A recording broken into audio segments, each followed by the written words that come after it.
Hello and welcome to That's My First Pod, the podcast all about King of the Hill. I'm Jason. And I'm Jimmy. So entertainment. We all watch King of the Hill. That's a given. But you watch anything else lately? One thing I've been thinking about, and I think it's been interesting over the past few years, is the Disney Plus Marvel shows, because these are like, so we had Marvel shows before that were made by Marvel Studios, like Agents of Shield and the Defender series, and what was it?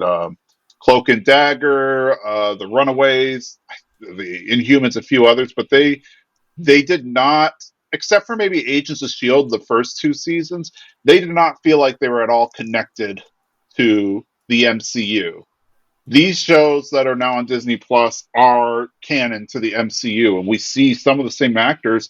And I actually read they get like the same budget as the big films. Now, granted, instead of it being a 2 hour long film or 2.5 hour longer film getting the budget, they're having to spread it across 6 episodes, which is what, 6 hours or something. So money probably doesn't last as long, but it's still high quality. Oh, yeah. I mean, if you watch, it's not the best, but Falcon and Winter Soldier, that first scene with the helicopters and seeing the Falcon like fly around, you're like, oh, this is money. There's money here. Yep.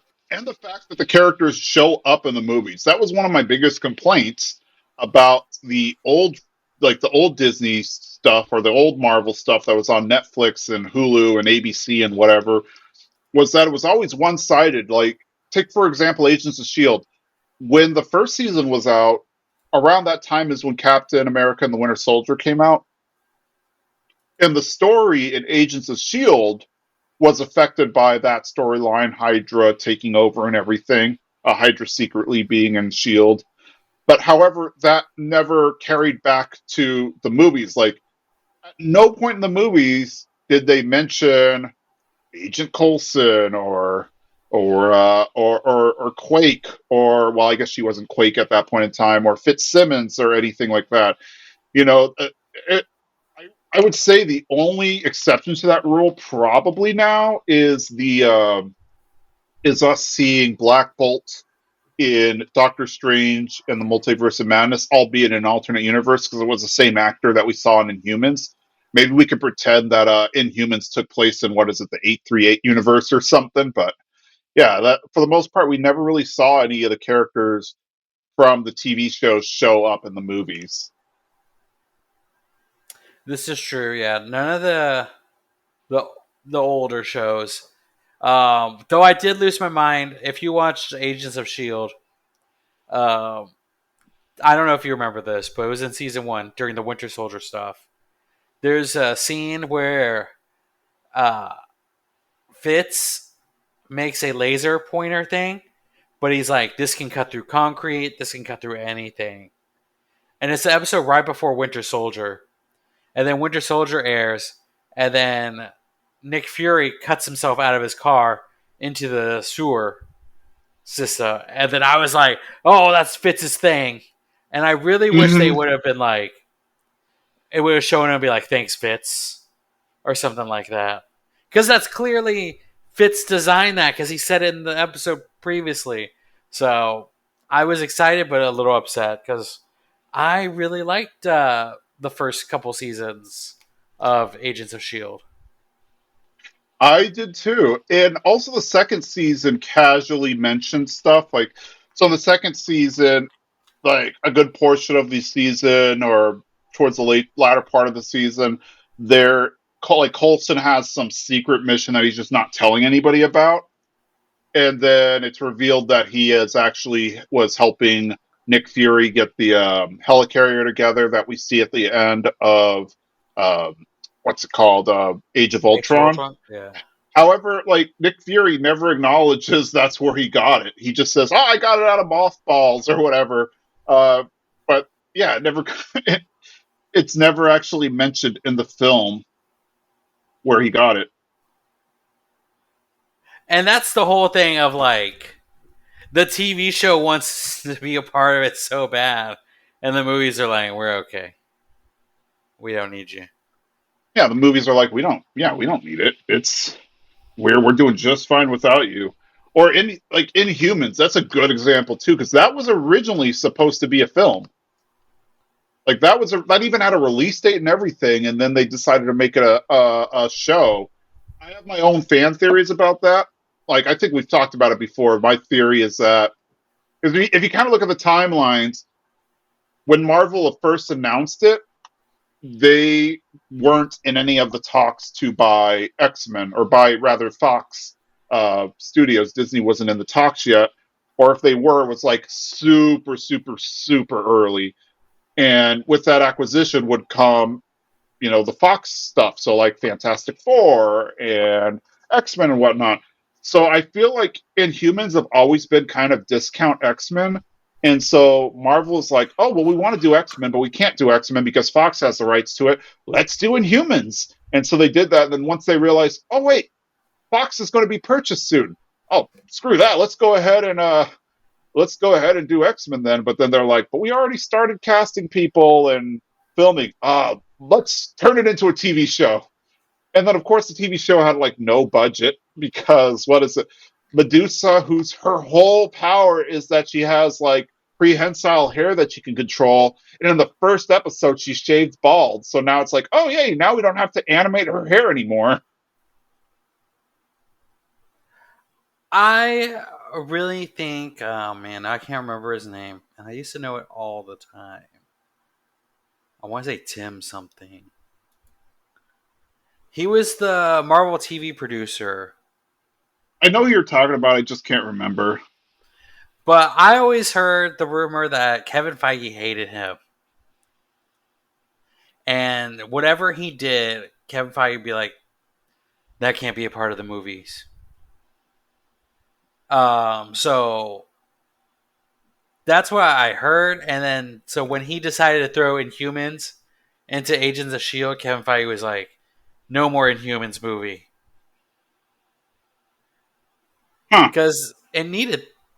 I always say it needed the budget, but I feel like people. I forget this sometimes, and I think people forget. The first two episodes of Inhumans was filmed in IMAX and Oh premiered in yeah. IMAX theaters. That's true. I keep forgetting that. Like the first two episodes, they aired on TV, but at the same time, like that first Friday that it aired, you were able to go and watch it in the theaters. Which is a shame because the effects don't match the grandness of being in IMAX. I mean, the vistas were beautiful. They filmed in Hawaii, so it looked nice. But I guess the money did not go to special effects. No, well, also that first episode was the only episode that Medusa got to use her hair, so maybe they just blew all the budget in that first episode and then just kind of left it because that show just dragged on. And I mean, it's been a long time since I've seen the series, but I think the special effects pretty much didn't happen after that first episode. Man, it's such a shame because Medusa is a really great character in the comics, and the storyline where she gets her head shaved is such a major point in the comics of like someone whose power is their hair and that is everything to them, and now they lose it, and now they have to rediscover themselves, and she Hmm. becomes stronger for it. But in this, it's just like you clearly am like, no one wants to pay that special effects budget anymore. Yeah. Fun Who? fact, though, at one point, apparently, in an interview, Kevin Feige, it was either Kevin Feige or the Russo brothers, they said that they were seriously considering adding the Defenders to Avengers Endgame, like during the portal scene, but they nixed the idea because they realized like not everybody who is up on the MCU watched the Netflix Marvel shows, and it would probably just confuse them.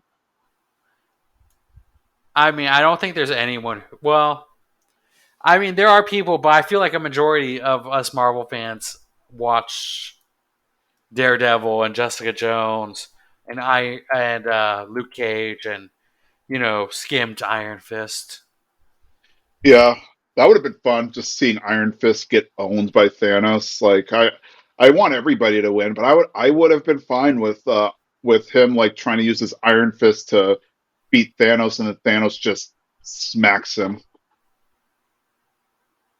So I am kind of glad though that that Marvel universe isn't a part of ours, because this means that we can get Sigourney Weaver back into the MCU and give her like a really good role, other than the garbage they gave her in the Defenders show. The Defenders was a huge letdown. Like they built that up a lot, and it was like, oh, cool, we're gonna have a team up between Daredevil and Luke Cage and Iron Fist and Jessica Jones, and then all of a sudden, like, yeah, disappointed. And yes, that was a huge waste of Sigourney Weaver. Like she is such a great actress, and they wasted her in that show.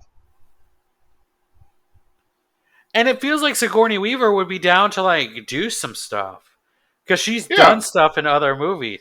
It just seemed like here they were like, let's not bother her. Oh, they were just like, nope, we just want her for the star power and the recognition. We don't actually want her to do anything. Also, I just googled the Inhumans show kind of promo picture. You know where they're all standing on the line. It says Inhumans. Yep. I I was like, I didn't know Amy Adams was in Inhumans. It looks like her. Medusa looks like her in their little promo thing. Nice. I'm gonna have to look at that later. I don't remember that, but Should Amy Adams be Medusa in Marvel movies? I don't know. I mean, Who is Amy Adams then in the Marvel in the MCU? yeah, because I'm sitting here and I'm thinking, oh, there's no way they're gonna try to bring back Inhumans. Though now that I think about it, Anson Mount was in Doctor Strange, and granted he died unceremonially. Well, he died pretty awesomely, but at the same time, it's also like, oh, he's not there anymore, so who knows if we're going to see Inhumans ever again in the MCU. Also, just the fact that it looks like they're setting up Kamala Khan to be a mutant, whereas in the comics she's an Inhuman, just kind of tells me that Marvel, or at least MCU, is done with the Inhumans. But we'll see. But back to the question, Amy Adams. I don't know. No, she'd be too old to be a Gwen Stacy. I was going to say we don't have a Gwen Stacy in the MCU yet, but Amy Adams. That's a tough one. Is she a main character, or is she like friend of a hero? yeah, I'm gonna go with either friend of a hero or a villain, Oh, she might be a good villain. like Yeah. Madam Hydra or something. Though I guess we're done with Hydra. Oh, she could be like in Secret Invasion. She could be like the Scroll Queen or something. I don't know if we give her that much. That's a big one. I thought what's her name was gonna be it? Daenerys. Oh, yeah, that's right. Amelia Clark is joining the MCU. Yeah, I don't know. We'll see.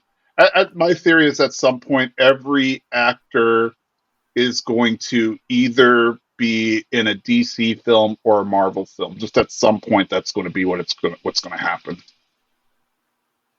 I mean, I think we'll eventually be in one. Oh yeah, at some point they're going to just run out of people and have to like just start casting random people.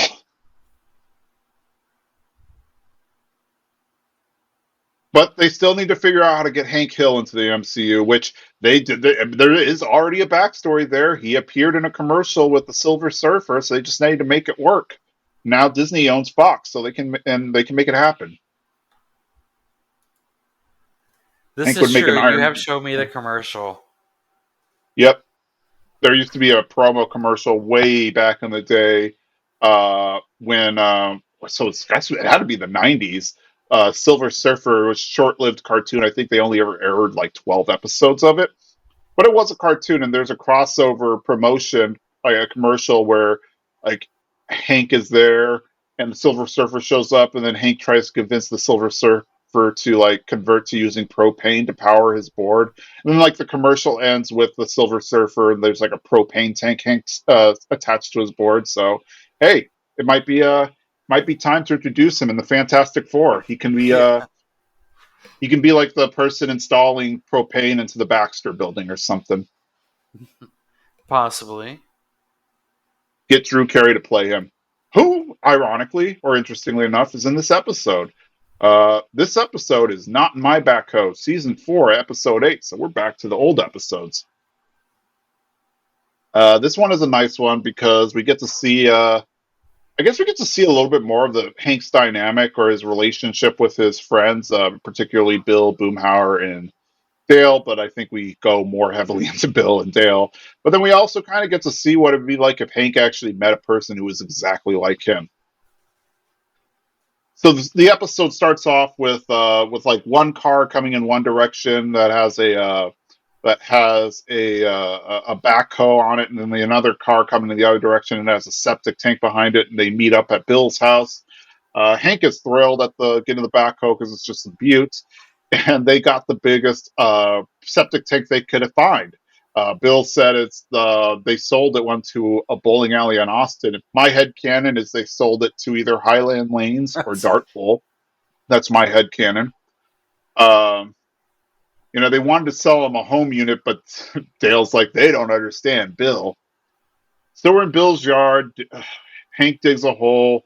He hasn't hit anything, and then Bill's just like, "Oh no, it's over there." And then we see like 3 or 4 holes dug, and it's clear that Bill's just guessing. And Hank's frustrated. He's like, "We just killed your lawn, a perfectly innocent lawn."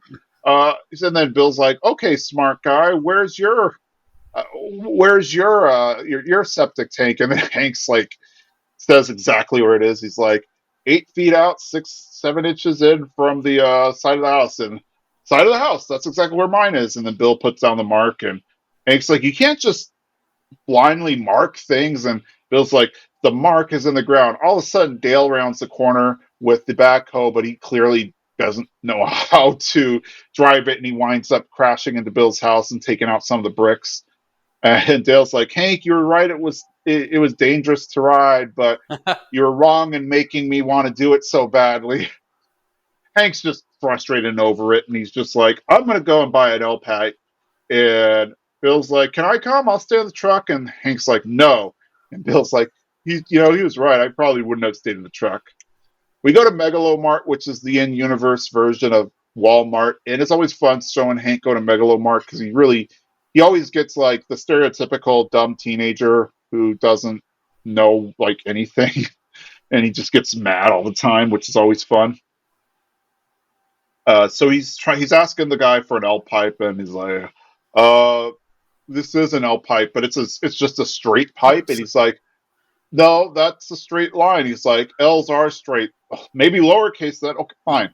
I find a capital L pipe? All pipes are straight.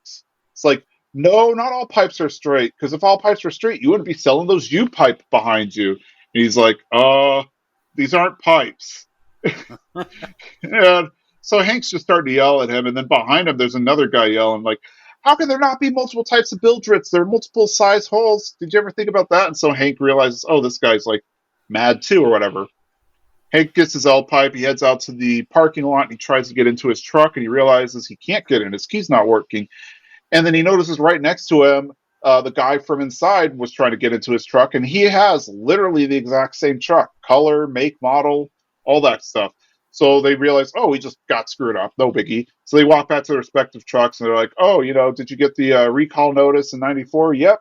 Okay. Oh, the L pipe. Are you're putting together a septic tank? He's like, yep. Yeah, we got a backhoe. Oh, Mason has a new model. That's the one I got. Oh, well, I won't keep you. So Hank drives off. Now we go to the Hill Kitchen, and it's funny because Luann is telling Peggy about her professor, and how her professor says she's like shown the most promise of any student she's ever seen, and or any student he's ever seen, and he invited her to dinner and drinks to talk about it. And like Peggy's like dinner and drinks, Luann, and you think she's like gonna like talk sense to her, like, oh, he's just trying to hit on you or so. But she's like, oh, I'm so proud of you. So she's equally as dumbfounded about this as Luann is. Doesn't get it. Hank comes in and he's smiling. Peggy notices and he's like, "Oh, I met a guy. He has the same truck, same year, same color as mine. He knew what an L pipe was for." And Peggy was like, "Oh, are you going to see him again?" He's like, "No, it's just one time thing with a guy in a parking lot." Hank goes to fill up his truck the next day at the gas station, and sure enough, Dude shows up. And Dude makes a joke about, like, "Oh, are you using super?" And then Hank's like, "Regular." And then he's like, "Oh, I'm just kidding," and stuff. So Hank finishes, and he just kind of stands around awkwardly waiting for the other guy to finish filling up his truck. And then as they're getting ready to leave, Hank's like, "Hey, are you busy right now? Like, do you want to get a beer?" And he's like, "Imported." And Hank's like, "Oh, no, domestic." But then he realizes he's joking. They go to the bar and it's fun because they're just kind of sitting there. Like, we don't actually ever see them talk. Hank gets up because he realizes like some time's passed, so he calls Peggy to let him know that he's out. And he's like so excited, like, "Oh, this guy is great." And then we don't know what questions Peggy is asking, but he's like, "Oh no, we haven't talked about that. No, he didn't mention that. No, he didn't mention that. We'll be home later." It's just funny because this guy, so the guy is actually played by Drew Carey. Like that's the person who's voicing him. The guy does look a little bit like Drew Carey, but then also looks very much like Hank, which is kind of interesting. And they are like that, like Hal, this guy Hal can be Hank's variant, is what it seems like. Like that's how so similar they are. Yeah, just think. I guess. I don't know how to explain it. He's not even a thicker. I guess it's just like a paler. Well, no, he's tan. I don't know. Maybe more squared Hank, more Yeah, rectangle shaped. yeah, he's a little shorter than Hank, and he has more like square face, but he still kind of looks like Hank. He looks like if Hank and Drew Carey had a baby, because you could definitely see like the Drew Carey influence in there. But then Hank also kind of looks a lot like Drew Carey, so it looks like a cartoon Drew Carey. Let's just put it that way. Yeah. But yeah, it's funny because he does seem exactly like Hank, because you see like Bill and Dale. We don't really see Boomhauer that much in this episode, but you see that Bill and Dale are just like completely incompetent when it comes to doing this kind of major housework. Like they don't know how to mark the where the septic tank is. Dale clearly doesn't know how to operate the backhoe, and Hank just doesn't want to have anything to do with them. And then all of a sudden he meets this guy who is like exactly like him. Like he knows immediately what the L pipe is for, and they drive the exact same truck. They clearly think alike. Yeah, so it's just funny because Hal is essentially just another Hank, and they have so much in common, and Hank's elated by it.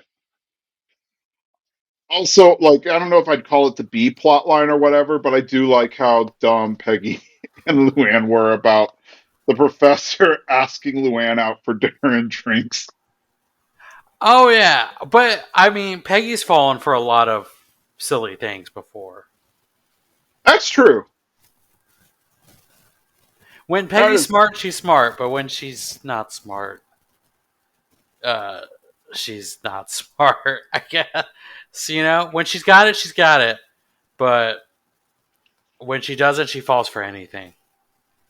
I've often argued that I actually think Hank is smarter than Peggy. He just doesn't know it. Because, like, if we look at all the episodes, Hank has been like a better problem solver than Peggy has in a lot of situations.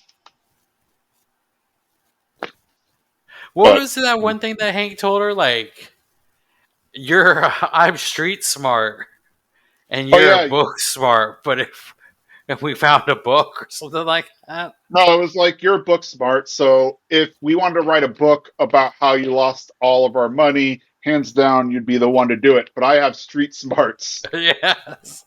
I always think about that because then it's like he's like, Peggy, you don't have any smarts. Yeah, but that's always been like one of my arguments. Is I think Hank really is smarter than Peggy. He just doesn't know it. Bill and Dale are back at the alley and they're trying to open a beer can with the backhoe. Hank shows up and he gets upset, and they actually miss the beer can and like dig a little hole into the alley. And I guess, it's one thing if they're digging a hole in Bill's yard, but now they're digging it in the alley where everybody is. So Hank jumps in and they go ahead and fill up the hole. And then Hank asked if the guys were all right if someone came over to drink beer. And he's like, "Oh, do you mean like just somebody randomly wandered over?" And Hank's like, "No, I invited a guy over." And then you know Dale's like, "Whatever, it's a big alley." And then Hal shows up, and Hank seems really excited to see Hal. Hal mentions like, "Oh yeah, Hank told me about your problem. You could probably use a metal detector to track the pipes back to the septic tank." And then Dale laughs and he's like, "Huh, that would never work because our soil was filled with extraterrestrial alloy that serves as a homing beacon to the Martian capital or whatever." And of course, Hal is like weirded out by it, but then Hank like saves face by saying, "Oh yes, Dale, that's a good joke. Dale, really, you can tell a joke, right?" Uh, then all of a sudden, Hal's like, "Hey, I saw Trackho on the way here. You want to go check it out?" And Dale's like, "No." And then Hank's like, "Oh, I'll come." And he jumps in the truck and drives around. And the guys are a little upset. Bill and Dale are just eagerly awaiting for Hank to show up. And Boomhauer leaves because he's just like, "Look, I'm not going to sit here forever and wait for Hank." Hank comes home late, like it's dark. And Bill and Dale are there hanging out waiting. Hank actually like turns on his flashlight because he hears beer cans, and Bill and Dale are there, and they're just super drunk at this point. They've been drinking a bunch of beer waiting for Hank to show up, and they are so mad that he is late. And where were you? Peggy might have been worried. I called Peggy. It's like they're like, "We were with Hal," and he's like, "Yeah, I was." And he just walks off, and they think they're being replaced. It's ultimately what it boils down to. Back at the whole house, Peggy and Bobby are playing like that hand slap game where you're supposed to like not flinch, but then move your hands when the person slaps or gets ready to slap. I don't even know if that game has a proper name. I'm just going to call it the hand slap game. Hank tells Peggy that he heard about a hardware store that Hal took him to that only sells fireplace hardware. And, Peggy's like, "Oh, fireplace hardware? Well, Boomhauer should have been in hog heaven then." And Hank's like, "Oh, I didn't invite Boomhauer." And, Peggy kind of looks at him a little weird. And it's like, "Well, part of the nice thing about having Hal is I get to try new things with somebody and everything." It's fine. Hank's fine with it. And Peggy is just going along with it. Hank goes to Hal's house to pick him up. And, he's like, "Oh, I can't wait to check out this bait and tackle shock you're telling me about." And, Hal's like, they don't know that. They don't know what they're talking about. They don't know what a floater is, all that stuff. But I know this sports shop that spins around. It used to be a restaurant. So they head over there. It's in McManerberry. And we see Dale and Bill trailing them. But Dale, I guess, is trying to be incognito. So he has like a tarp wrapped around the giant dead bug that he has on the top of his Dale's dead bug extermination truck. But then the the thing comes off, and it's also like, I think Hank would recognize the truck even if you covered up the bug, no matter how well you did. They're trailing him and they're trying to record him, and they're taking like the notes on the tape recorder. It's like 10 a.m. Hank picks up Hal, and then Bill's like, "What?" But the recorder picks that up, so then Dale rewinds it, and then it plays it, but then it also plays the what, and then so Dale yells it because he's like, I guess he thought Bill actually said what again. So when they're at the store, Hank's telling Hal about this propane story, and Hal's like, "What? They had it in the 12 o'clock position instead of the 6 o'clock?" And Hank's like, "Yeah. Are you sure you never sold propane?" He's like, "Nah, just a hobby." Now they're at a guitar store, and the two are playing the Joker, and they sing along. But then, of course, Dale has like his spy equipment, and he's listening in. And so now Bill and Dale are singing along to the song, and Hank and Hal leave, and Bill and Dale aren't even paying attention anymore. They're just kind of doing their own like karaoke with the recording equipment. Back in the alley, Hank and Hal have finished putting the septic tank in, and the guys show up, and Bill and Dale are naturally upset. They're mad that Hank and Hal did the project without him, but Hank's like, "Oh wait, Hal handled the backhoe. We're going to save a few days on rental." And essentially, the guys give him an ultimatum. It's like, "Look, it's either us or Hal." And Hank's like, "You can't make me choose." And then they double down, "Us or Hal?" And then he's like, "Fine, I'll take him." It's like, him is Hal. You're right. And then Hank just walks off. The guys are a little upset. They're like, "Oh, if we know how to use the backhoe, Hank will respect us and want to hang out with us more.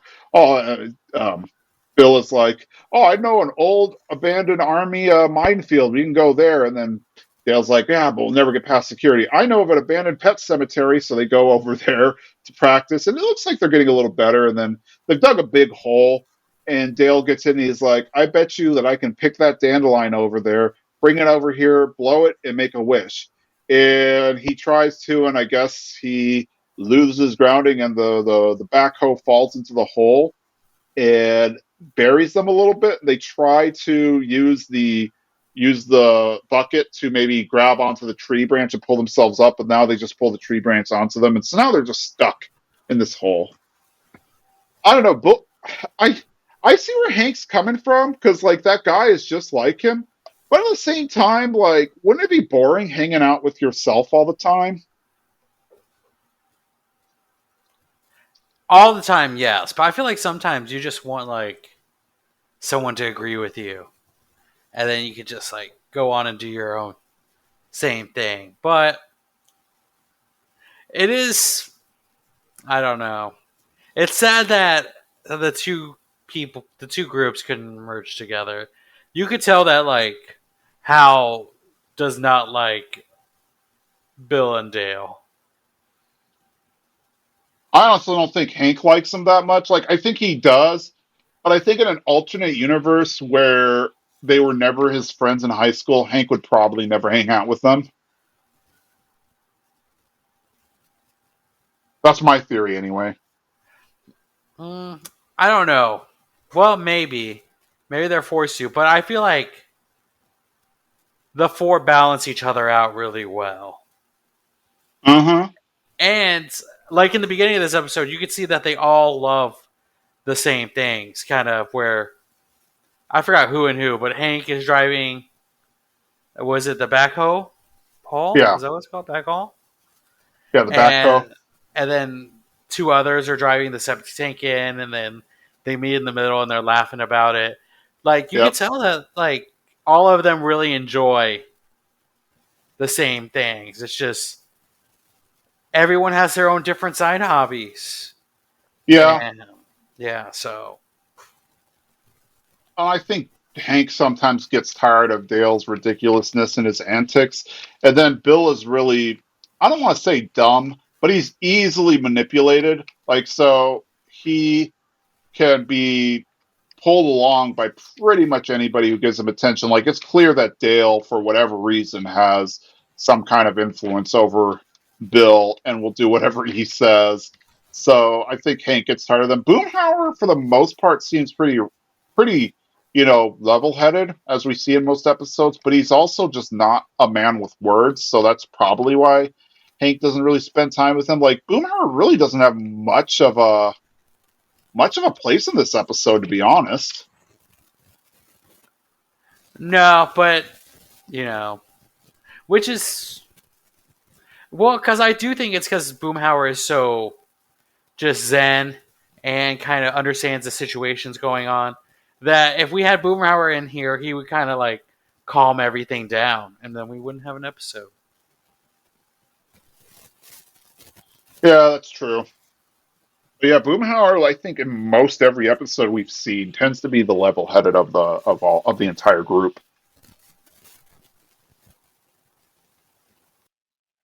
Now the guys obviously have gotten themselves into a little bit of a predicament, so let's see what happens.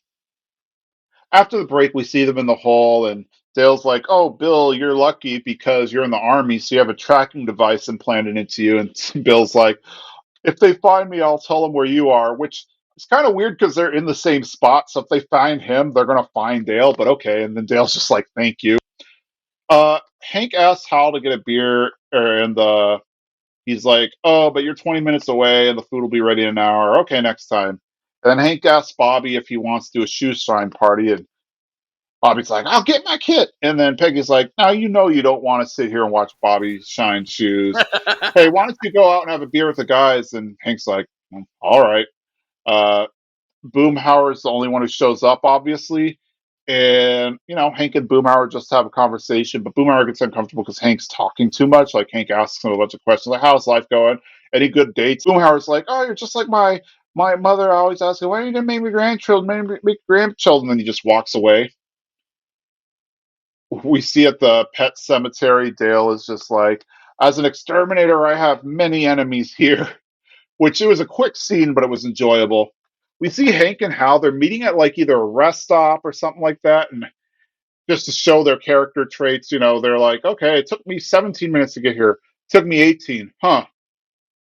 Maybe we should meet at that Exxon over there and they'll even things out. And then he's like, oh, I only got a 45-minute lunch break, so I can't do that. Hey, why don't we meet after work? And then Hank's like, yeah, but you're on the other side of town. And by the time I get home from Strickland and wind down, I just want to stay home. Well, let's meet on Saturday. Oh, okay. Well, that sounds great. Oh, no, it's Bobby's football game and he really wants me to watch it with him. Uh, and so that's kind of when they realize, I guess this is it. And then so they kind of just stop being friends at that point and they drive in different directions. And, it's I don't know, it's a sad goodbye. At the pet cemetery, the guys are upset that Hank has forsaken them. At least a day has passed, maybe two. But they're like, we're two beta males at the top of our game. And then Bill's like, I'm lovable. We're both lovable. So like that kind of re-energizes them. We go back to Hank's house and he's having a quote unquote shoe shine party with Bobby, where Bobby just pretends to be a shoe shine, but actually shines Hank's shoes. The backhoe company shows up and they keep asking Hank for his backhoe, and he's like, "Oh, it wasn't returned by Dale Gribble and Bill Dotrieve?" And he's like, "No, I want my backhoe." Hank goes looking for it. First, he goes ask Con, and Con's like, "No, I saw them drive off that way the other day." What, you mean they're gone? Men, two down, two to go. So Hank starts driving around and asking guys. He sees a bunch of guys sitting by a fence and shows them a picture of Dale and Bill, and they don't recognize him. And then he shows them a picture of the backhoe, and they all point in the direction that they went. Then Hank kind of looks around for clues. He sees like a broken fence and tire treads and the lawn and everything. So he just kind of follows that until he finds his way at the pet cemetery where he sees them. He finds them and he asks them how they're going to get out, but he doesn't really talk down to them, so to speak. He makes it sound like it's their ideas. Like, well, clearly you guys have this all under control. I'm just curious how you're going to get out of here. And they're like, okay, we'll play your game. And then he kind of talks them through. It's like, well, what I would probably do is, yada, yada, yada. And they follow along. They're able to get out.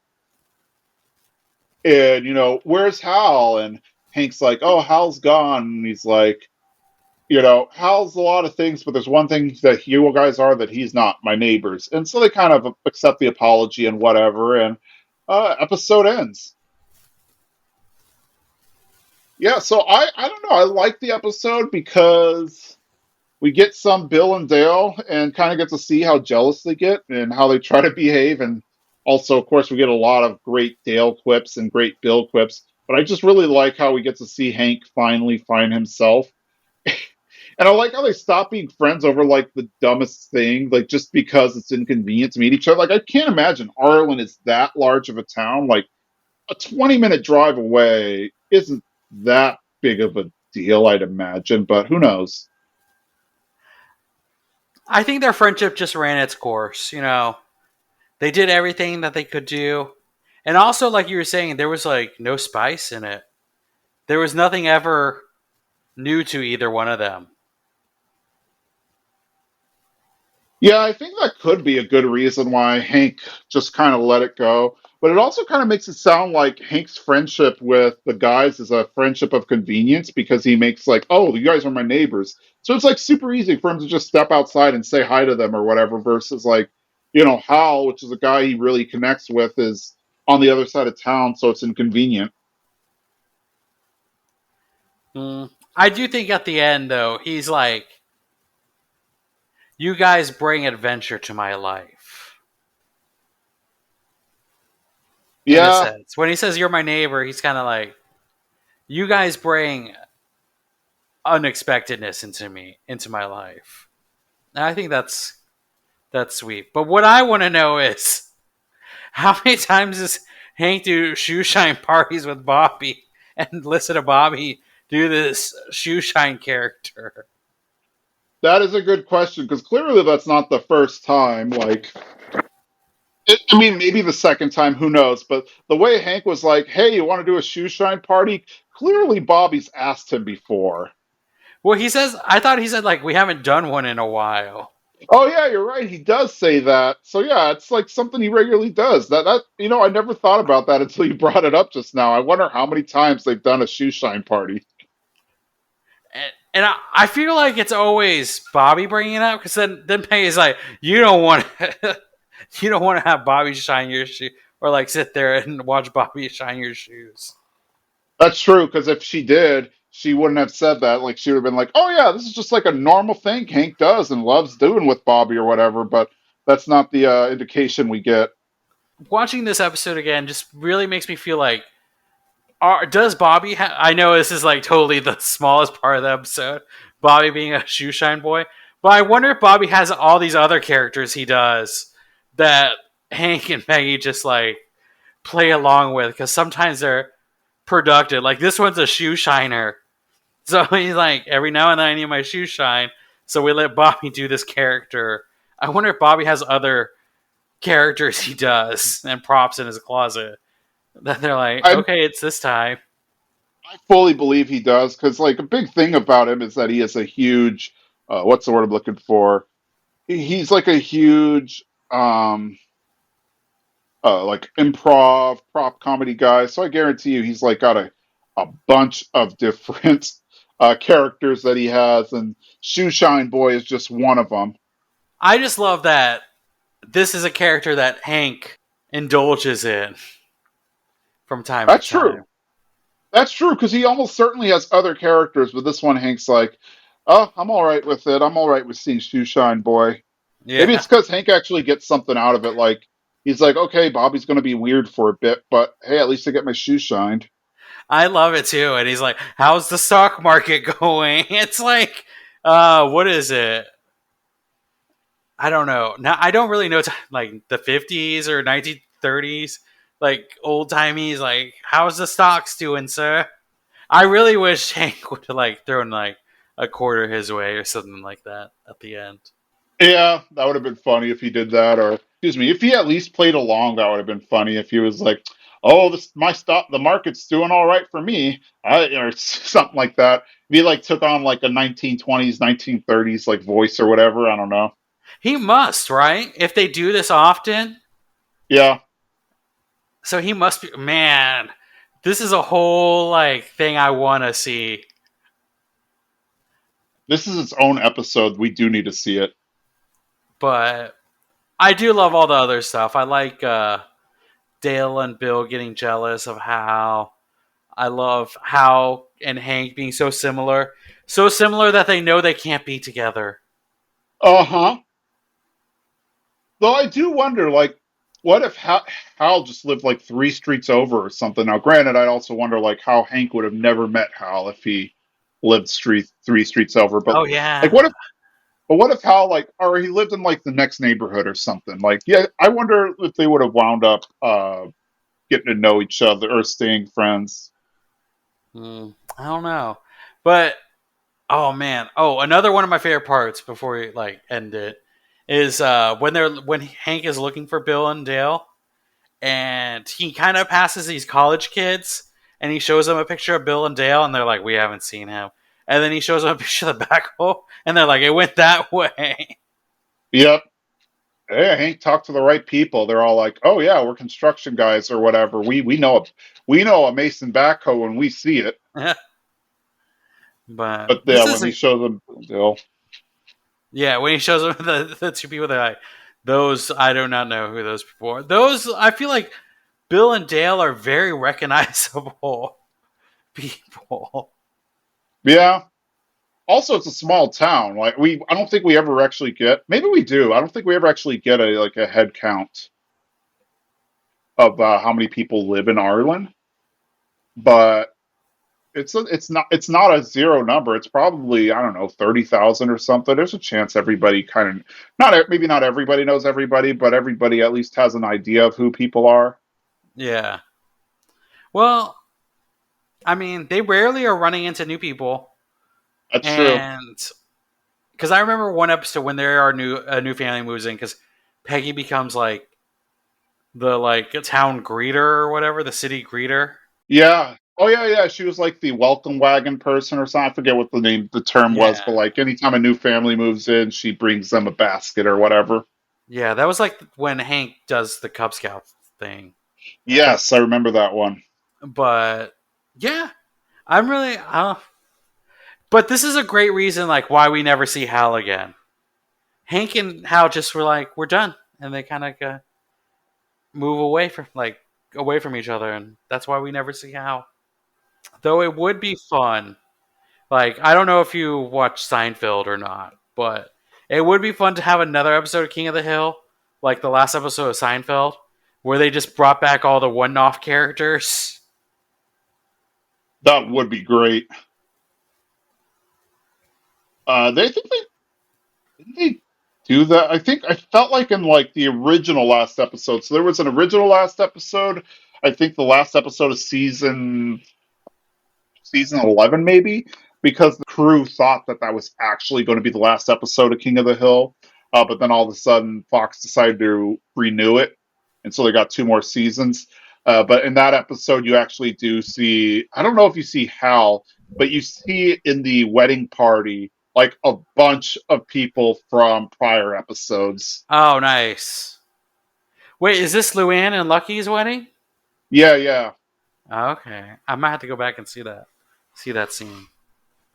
Yeah, so that was originally supposed to be the final episode, but then Fox gave them two more seasons. So that's why it kind of feels like a final episode, because you're like, oh, hey, why is Junichiro and all these other people in the background there? Yeah. And then all of a sudden, like now there's two more seasons. Oh man. Too bad they didn't like. I feel like they were like, we did it already. We don't want to do it again. But that would have been a really great ending for. Was it To Sirloin with Love or whatever that episode's called? Yep, That would have been a great ending because there's a big dinner at the end of that. true. But I kind of like it just intimate with just the street. But I mean, we'll talk about that later because that is on the list because You do I have love it on that the episode. list. Yep. Do we have it? Do you have anything else? No, I mean, this is a great episode. I do go back and forth on like older episodes versus newer episodes, which ones I like. But this is definitely worth the rewatch. You're gonna love it. And then like someone please write like a spec script or like a fan fiction of Shoeshine Bobby. I hope Bobby becomes like owns a shoe shop in the reboot or whatever. Oh, cool. The next episode we're going to cover, and like, so for real, this is easily in my top five episodes of all time. We're going to be doing Ho Yeah. So, this is easily top five episode for me. So this will be a great one. Until then, I'm Jason. And I'm Jimmy. Bye. Bye.